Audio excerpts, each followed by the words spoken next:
यहाँ पर दिया गया सिचुएशन कुछ ऐसा है कि यहाँ आपको एक वेज दिख रहा है, जिस वेज का ये इंक्लाइन प्लेन है, इंक्लाइन सरफेस है, और ये जिस सरफेस में सिचुएटेड है उस सरफेस के साथ इस वेज का बॉटम सरफेस के बीच किसी भी तरह का फ्रिक्शन नहीं है। यहाँ पर एक रॉड है, रॉड का बॉटम सरफेस जो है ये वेज के इंक्लाइन सरफेस के साथ कुछ इस तरह से कांटेक्ट में है, और ये जो रॉड है ये इस तरह से दो सपोर्ट्स, एक सपोर्ट दो सपोर्ट्स से इस तरह से सपोर्टेड है कि ये रॉड दाहिने बाएं नहीं मूव कर सकता, ये सिर्फ ऊपर नीचे मूव कर सकता है। अब रॉड का अपना वेट है, इस वेट के कारण रॉड में नीचे की तरफ एक फोर्स अप्लाई होगा ड्यू टू ग्रेविटी। उस फोर्स के कारण रॉड नीचे आएगा और रॉड इस वेज को पुश करेगा इस डायरेक्शन में, इसे हटाने की कोशिश करेगा ताकि इसे जगह मिले और ये नीचे तक पहुंच जाए। यानी कि सिचुएशन कुछ ऐसा बनेगा कुछ देर बाद। अब यहाँ पर ये जो मोशन हो रहा है ये नीचे जा रहा है, जिसके कारण ये वेज जो है ये दाहिनी तरफ मूव कर रहा है, तो इन दोनों के पास एक्सेलरेशन होगा। ये भी एक सर्टेन एक्सेलरेशन से नीचे की तरफ मूव करेगा और ये वेज भी सर्टेन एक्सेलरेशन के साथ दाहिनी तरफ मूव करेगा। हमें ये पता लगाना है कि इसका एक्सेलरेशन और इसका एक्सेलरेशन कितना होगा। दोनों के मास का रेशियो गिवन है। ये क्वेश्चन है problems in general physics I E. Irodov by I E. Irodov. इस किताब से फर्स्ट चैप्टर का 77th क्वेश्चन है। एक बार क्वेश्चन को पढ़ लेते हैं। हमें एक्सीलरेशन पता करना है। रॉड ए, इसका नाम ए है, एंड वेज बी, इसका नाम बी है। In the arrangement shown in the following figure, if the ratio of the mass of the ways, if the ratio of the mass of the wedge to that of the rod is equal to eta, यानी कि इसका मास divided by इसका mass is equal to eta. Well, तो यहाँ पर immediately तुरंत हम लोग कहेंगे कि लेट अस अज्यूम कि इस बॉडी का यानी कि रॉड का मास m है और इस वेज का मास जो है ये ईटा इंटू m है। तब दोनों का रेशियो देखें, दिस इसका मास डिवाइडेड बाय इसका मास, तो आपको मिल जाएगा eta. And the friction between all the contact surfaces is negligible, यानी कि इस वेज के साथ बॉटम सरफेस के बीच किसी भी तरह का फ्रिक्शन नहीं है, जिसके बारे में हम लोगों ने बात कर लिया है। और ये जो वेज है, ये जो रॉड है इस वेज के साथ इस तरह से कांटेक्ट में है, तो यहाँ भी किसी भी तरह का फ्रिक्शन नहीं है, फ्रिक्शनलेस है, ये नेग्लिजिबल फ्रिक्शन है, यानी कि फ्रिक्शन को हम लोग कंसीडर नहीं करेंगे। वेल, तो यहाँ पर सबसे पहले हम लोग क्या कर सकते हैं? सबसे पहले हमें ये देखना है कि इसका जो एक्सीलरेशन होगा, इस बॉडी का जो एक्सीलरेशन होगा नीचे की तरफ, और इस बॉडी का दाहिनी तरफ जो एक्सीलरेशन होगा, उन दोनों एक्सीलरेशंस के बीच किस तरह का रिश्ता होगा। चलिए, पहला काम हम लोग ये कर लेते हैं। फिर सेकंड काम हम लोग ये करेंगे कि इन दोनों के बीच किस तरह का फोर्सेस का इंटरैक्शन हो रहा है। इसका फ्री बॉडी डायग्राम और इसका फ्री बॉडी डायग्राम हमें ड्रॉ करना होगा, फिर आगे हम लोग प्रोसीड कर सकते हैं। सबसे पहले एक्सीलरेशन का रिलेशन देखते हैं। कैसे देख सकते हैं? यहाँ पर एक चीज़ जो है यहाँ पर मिसिंग है कि यहाँ जो एंगल है, ये angle, this angle is alpha, क्योंकि वो ज़रूरी है, वो एंगल ज़रूरी है। अलग अलग एंगल्स के लिए हमें अलग अलग एक्सीलरेशन वैल्यू मिलेगा, अलग अलग इंटरैक्टिव फोर्सेस यहाँ पर अपीयर कर जाएगा फिर। ओके, सो यहाँ पर हम क्या देखेंगे? हम देखेंगे इसके एक्सीलरेशन और इसके एक्सीलरेशन के बीच किस तरह का रिश्ता होगा। तो हम क्या करते हैं, किसी भी इंस्टेंट में, किसी भी एक पॉइंट ऑफ टाइम में हम एक छोटा सा डिस्प्लेसमेंट करवाते हैं इस पे, और उसके कारण इस वेज में जो डिस्प्लेसमेंट होगा, उन दोनों डिस्प्लेसमेंट्स को हम लोग इंटररिलेट कर सकते हैं। और डिस्प्लेसमेंट का टाइम डेरिवेटिव वेलोसिटी होता है, इंस्टेंटेनियस वेलोसिटी। तो दोनों का हम टाइम डेरिवेटिव पता करके इंस्टेंटेनियस वेलोसिटी पता कर सकते हैं और उनका टाइम डेरिवेटिव्स होगा दोनों का एक्सीलरेशन। वेल, हम क्या करते हैं, इसे थोड़ा सा मूव करते हैं, हल्का सा मूवमेंट हमने दिया, मैं ताकि वीडियो में दिखे इसीलिए मैं इसे बड़ा सा मूवमेंट कर रहा हूँ, लेकिन हम क्या करते हैं टेक्निकली हम ऐसा सोचेंगे कि हम एक बहुत छोटा सा मूवमेंट करवा रहे हैं। वेल, तो यहाँ से आप देखें, अगर मैं कंपेयर करता हूँ दोनों में कितना कितना डिस्प्लेसमेंट हुआ, तो हम ये पाएंगे कि इस रॉड में इतना डिस्प्लेसमेंट होगा, रॉड को उतरना होगा इतना नीचे, तब जाके ये बॉडी स्लाइड करेगा इतना दूर। अब इस वेज को देखें, वेज में डिस्प्लेसमेंट कितना हुआ, वेज में डिस्प्लेसमेंट इतना होगा, जो पार्टिकल यहाँ पर था वही पार्टिकल मूव करके स्लाइड करके यहाँ पर पहुँचा, चूँकि वेज तो ये पार्टिकल यहाँ पर पहुँचा। अब इसी चीज़ को मैं थोड़ा सा बड़ा करके ड्रॉ कर लेता हूँ यहाँ पर, तो यहाँ पर आप ये पाएंगे कि अगर ये एंगल अल्फ़ा होता है तो आप देखिए ये और ये पैरेलल लाइंस है, इसे आप ट्रांसवर्सल की तरह ट्रीट कर सकते हैं, तो आप कहेंगे कि ये एंगल अल्फ़ा होगा, ये एंगल अल्फ़ा हुआ। अब छोटा छोटा जो डिस्प्लेसमेंट हुआ, इनफाइनाइटेसिमल डिस्प्लेसमेंट हुआ, इस बॉडी में डिस्प्लेसमेंट जो हुआ, दिस इज रॉड, तो इसके डिस्प्लेसमेंट को हम, छोटा सा डिस्प्लेसमेंट है तो डी लगा देते हैं पहले, D S R, D S sub are, ये हुआ डिस्प्लेसमेंट रॉड का, यहाँ पर देखें डी एस सब आर। और वेज में जो डिस्प्लेसमेंट हुआ ये डी एस सब डब्ल्यू, ये है यहाँ से यहाँ तक डी एस सब डब्ल्यू।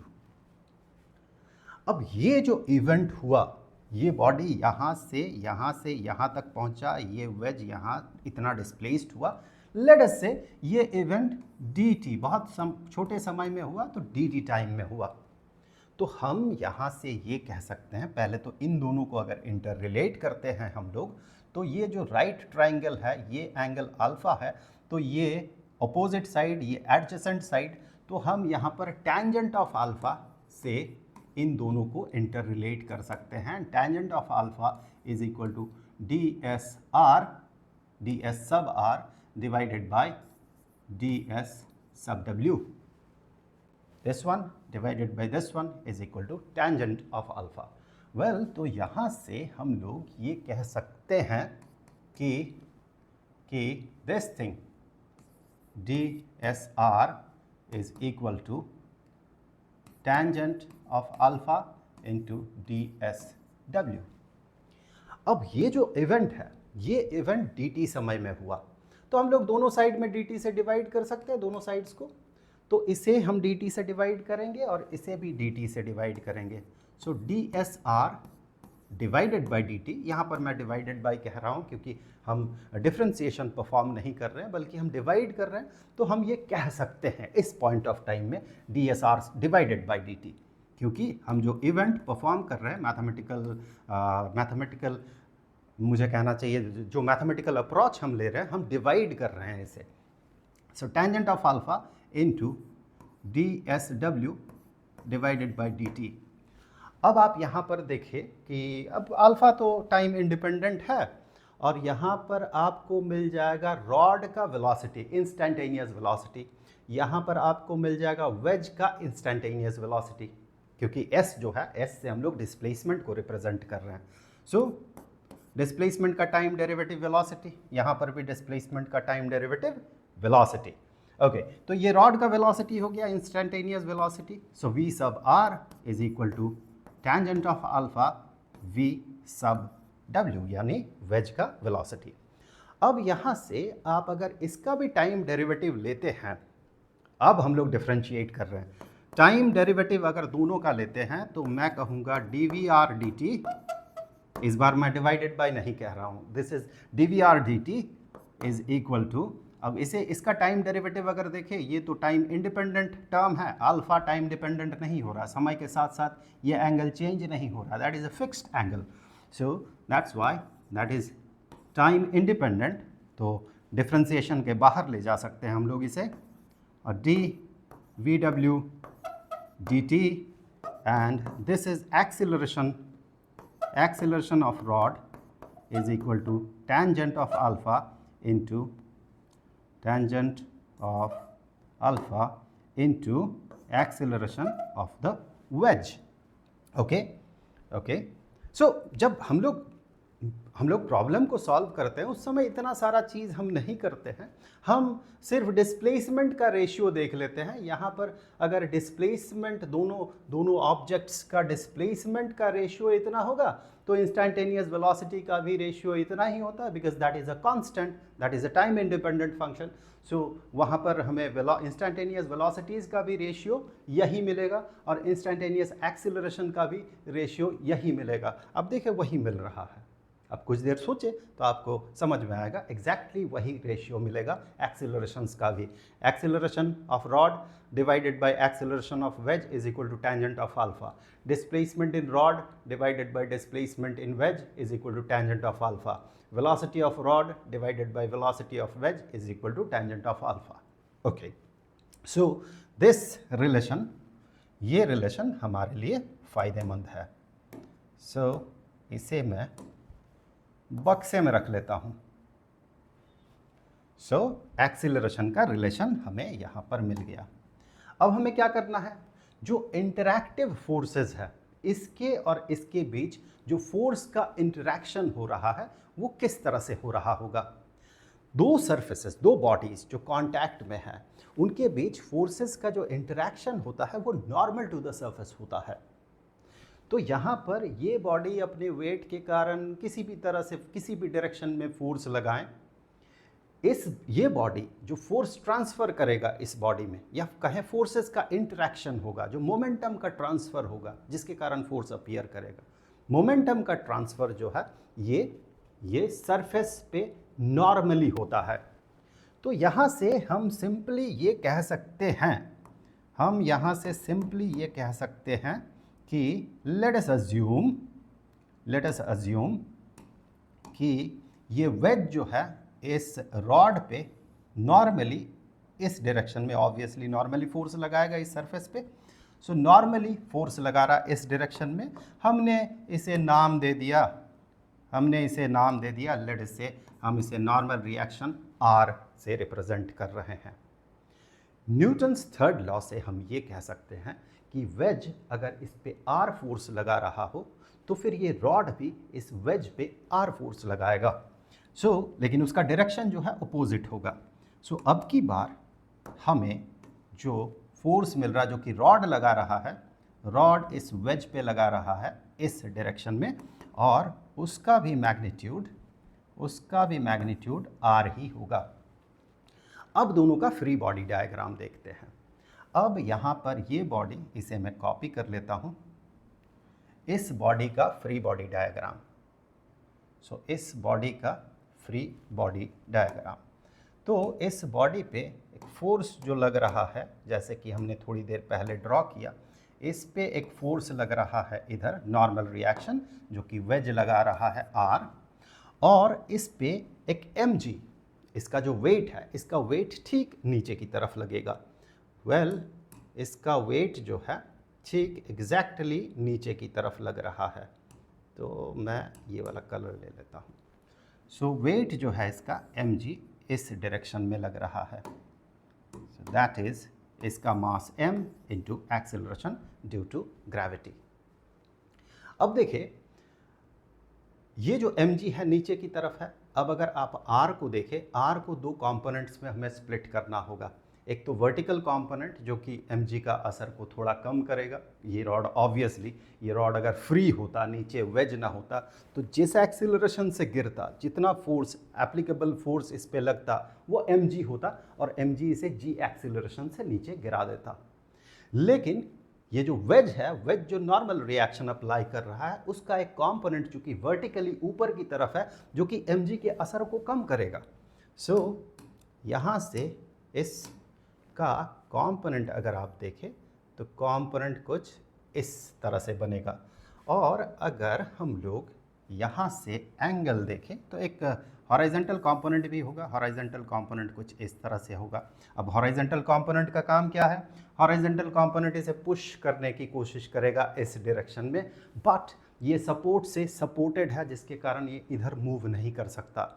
आप कल्पना कीजिए ऐसे सिचुएशन में, आप इमेजिन करने की कोशिश कीजिए, ऐसा सिचुएशन अगर रहता है, नीचे वेज रहेगा, ये बॉडी नीचे की तरफ तो गिरेगा, लेकिन इस वाले सपोर्ट को ये इस डायरेक्शन में पुश करेगा। आप एक रॉड को इमेजिन कीजिए, इस तरह से इस रॉड को पकड़े रखिए और इसे सिर्फ ऊपर नीचे होने दीजिए। नीचे वेज जो है, वेज को ये इस डायरेक्शन में पुश करेगा। अगर वेज इस डायरेक्शन में अल्टीमेटली पुश्ड हुआ तो ये रॉड भी अपोजिट डायरेक्शन में पुश्ड होगा। ये इमेजिन करने वाली बात है, ये इंट्यूटिव सेंस ग्रो करने वाली बात है। प्रैक्टिकली करके देखना चाहिए हमें ये सारी चीज़ें, तो क्या इंट्यूशन ग्रो होता है इससे। सो अब यहाँ पर दो कंपोनेंट्स, ऑब्वियसली एंगल कौन सा होगा? अगर ये एंगल अल्फ़ा होता है, ये एंगल अगर अल्फ़ा होता है तो फिर ये वाला एंगल जो है अल्फ़ा होगा, ये वाला एंगल अल्फ़ा होगा। और ऑब्वियसली अगर मैं नॉर्मल यहाँ से ले जाता हूँ तो ये वाला एंगल अल्फ़ा होगा। अब जियोमेट्री से कैलकुलेट कर सकते हैं या कंप्यूट कर सकते हैं, पता लगा सकते हैं कि ये अल्फ़ा अगर हुआ तो ये 90 डिग्री माइनस अल्फ़ा हो जाएगा। और चूँकि यहाँ पर ये 90 डिग्री है, मैं थोड़ा कलर बदल दूँ। सो चूँकि ये 90 डिग्री है तो ये 90 डिग्री माइनस अल्फ़ा हो जाएगा, और ये नॉर्मल जो है यहाँ पर 90 डिग्री है तो ये अल्फ़ा हो जाएगा। Alpha plus 90 minus alpha is equal to alpha plus 90 degree minus alpha is equal to 90 degree. So this thing will become alpha. Okay, so हम यहाँ से कह सकते हैं कि दिस एंगल इज़ अल्फ़ा। तो ये कंपोनेंट जो है, दिस कंपोनेंट, ये वाला कंपोनेंट जो है वर्टिकल कंपोनेंट, ये बन जाएगा r into cosine of alpha. और ऑब्वियसली ये कंपोनेंट, इसका फ़िलहाल तो कोई काम नहीं है, r into sine of alpha बन जाएगा, क्योंकि ये कोई इफेक्ट नहीं डाल पा रहा ये दोनों सपोर्ट्स जो है उसके कारण। अब आप देखें, हम मान लेते हैं कि जो एक्सीलरेशन है, एक्सीलरेशन ऑफ दिस सिस्टम या फिर ये रॉड जो है, इसका एक्सीलरेशन हमने क्या नाम दिया था? a सब r, ये एक्सीलरेशन है। तो यहाँ से हमें एक इक्वेशन मिलेगा। कैसा इक्वेशन मिलेगा? यहाँ से मैं इस क्वेश्चन को हटा देता हूँ। सो यहाँ से हमें मिलेगा रिलेशन। कैसा रिलेशन मिलेगा? फ़िलहाल तो इसे मैं थोड़ा मिटा लेता हूँ, इसे मिटा लेता हूँ। तो हमें जो रिलेशन मिलेगा, एक बार वापस आते हैं, यहाँ पर वापस आते हैं। ओके, यहाँ पर वापस आते हैं तो मैं यहीं पर लिख लेता हूँ, आप देखें नीचे की तरफ इसका एक्सेलरेशन ए आर अगर है, ए सब आर अगर है, तो फिर वो किसके कारण हो रहा होगा? ये एम जी नीचे की तरफ फोर्स लग रहा है, जिससे कुछ पार्ट कैंसिल कर रहा आर कोसाइन ऑफ अल्फ़ा। यानी कि नीचे की तरफ नेट फोर्स जो है वो हो जाएगा एम जी, नीचे की तरफ जो नेट फोर्स है वो हो जाएगा M G minus R into cosine of alpha. ये तो नेट फोर्स इसे नीचे की तरफ लग रहा है, net force is equal to mass into इस बॉडी का एक्सीलरेशन। तो ये एक इक्वेशन हमें मिल गया।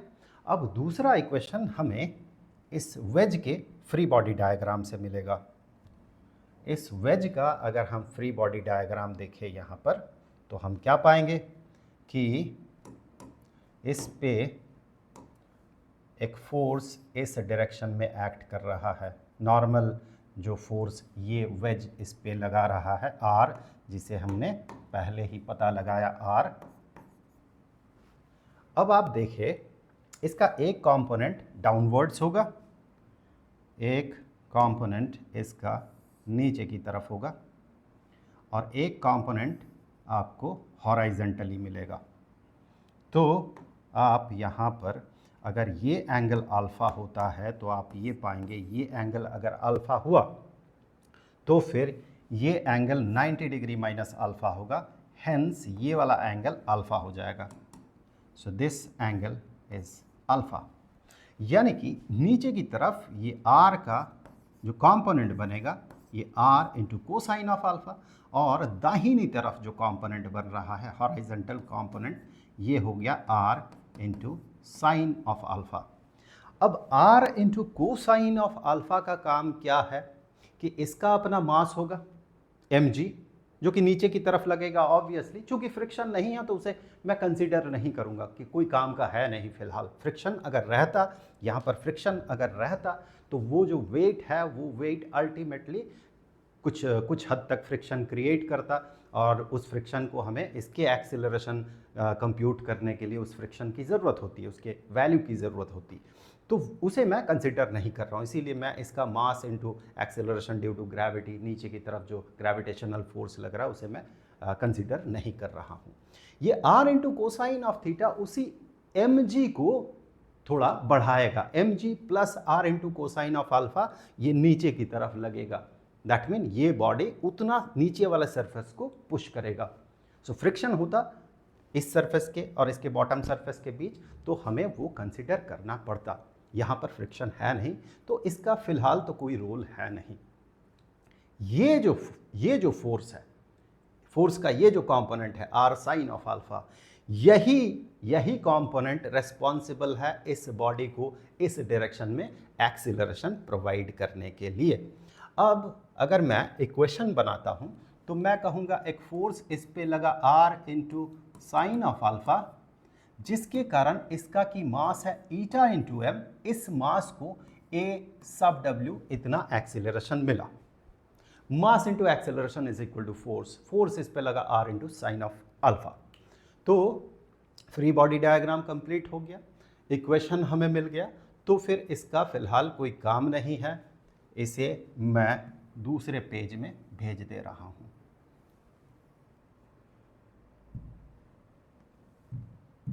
वेल, सो अब यहां से आगे बढ़ते हैं। अब हमें क्या करना है, सिर्फ अभी कैलकुलेशन बाकी रहा। तो यहां हम क्या कर सकते हैं, देखिए पहले तो AR और AW के बीच जो रिलेशन है उस रिलेशन को यूज कर लेते हैं। AR is equal to tangent of alpha into AW, tangent of alpha into AW। So AR is equal to tangent of alpha into AW। तो क्या होगा, AR यहां से हट जाएगा। सो टेंजेंट ऑफ अल्फा, या AW पहले लिख देता हूं, फिर टेंजेंट ऑफ अल्फा। तो देखिए यहाँ पर इक्वेशन में क्या है, AW यहाँ पर भी है, A सब W यहाँ पर भी है। सो उसका वैल्यू हम पता कर सकते हैं। अब A सब W का वैल्यू पता करने के बाद हम इस रिलेशन से A सब R भी पता कर सकते हैं, जो हमारा टारगेट है। अब हम क्या कर सकते हैं, यहाँ पर sine of alpha cosine of alpha appear कर रहा है, ये R अपीयर कर रहा है, मुझे कहना चाहिए। अल्फा तो गिवन है पर R is not given, R intermediate term के तौर पे हमने माना है।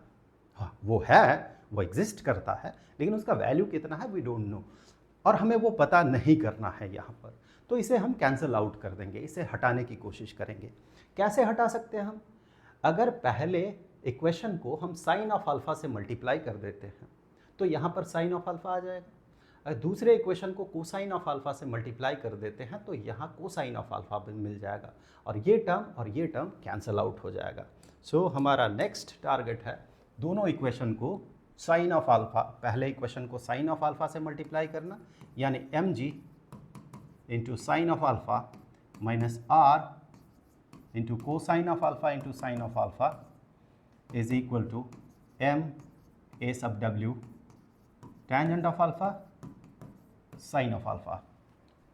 अब दूसरे इक्वेशन को कोसाइन ऑफ अल्फा से मल्टीप्लाई करेंगे, जैसे ही हम वैसा करते हैं तो हमें मिलेगा, ये कोसाइन ऑफ अल्फा से हमने मल्टीप्लाई किया, अब इसे भी करना होगा ईटा m AW और हमने मल्टीप्लाई किया कोसाइन ऑफ अल्फा से।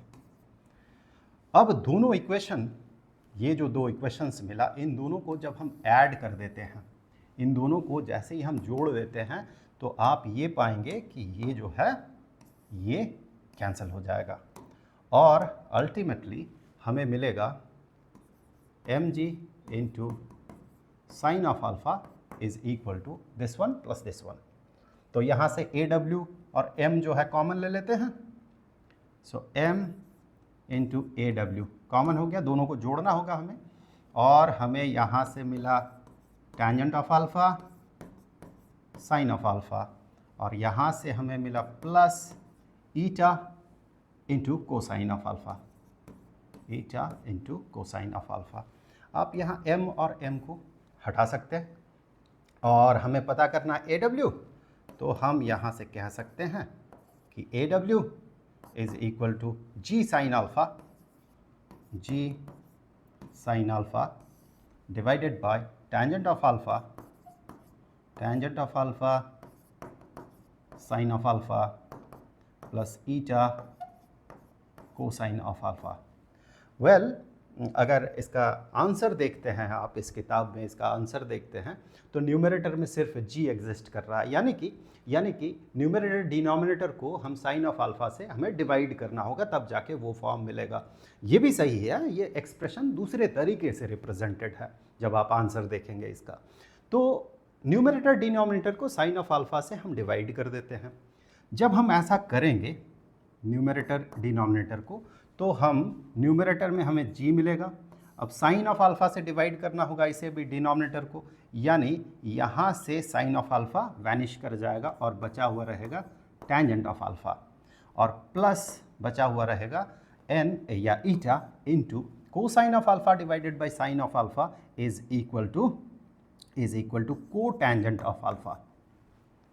ओके, तो ये aw मिला, हमें AR भी पता करना है। सो AR हम कैसे पता करेंगे कि AR के लिए यहाँ पर रिलेशन है, AR is equal to tangent of alpha into AW। So AW is equal to G divided by tangent of alpha plus eta into cotangent of alpha. अब इसके साथ अगर AR पता करना है तो इस एक्सप्रेशन के साथ हमें टेंजेंट ऑफ अल्फा मल्टीप्लाई कर देना होगा। ओके, कर देते हैं। So AR is equal to this thing into tangent of alpha, यानी G into tangent of alpha divided by tangent of alpha plus eta into cotangent of alpha. अब क्या करते हैं, न्यूमरेटर में सिर्फ आंसर देखेंगे तो न्यूमरेटर में सिर्फ g अपीयर कर रहा है, तो बात तो वैसे ये भी ठीक है, वही चीज़ रिप्रेजेंट कर रहा है, लेकिन उस फॉर्मेट में ले आते हैं जो इसके आंसर में है। सो न्यूमरेटर डिनोमिनेटर को टेंजेंट ऑफ अल्फा से डिवाइड कर देते हैं, यानी न्यूमरेटर में g बचा हुआ रहेगा, डिनोमिनेटर को भी टेंजेंट ऑफ अल्फा से डिवाइड करना होगा। इसे डिवाइड कर दे तो आपको 1 मिलेगा प्लस ईटा को tangent of alpha divided by tangent of alpha. 1 divided by tangent of alpha is को टेंजेंट ऑफ अल्फा, यानी को tangent of alpha into cotangent of alpha, that is को टेंजेंट ऑफ अल्फा का square, को tangent of alpha का square. सो ये मिल गया veg का एक्सीलरेशन और ये हमें मिल गया रॉड का एक्सीलरेशन।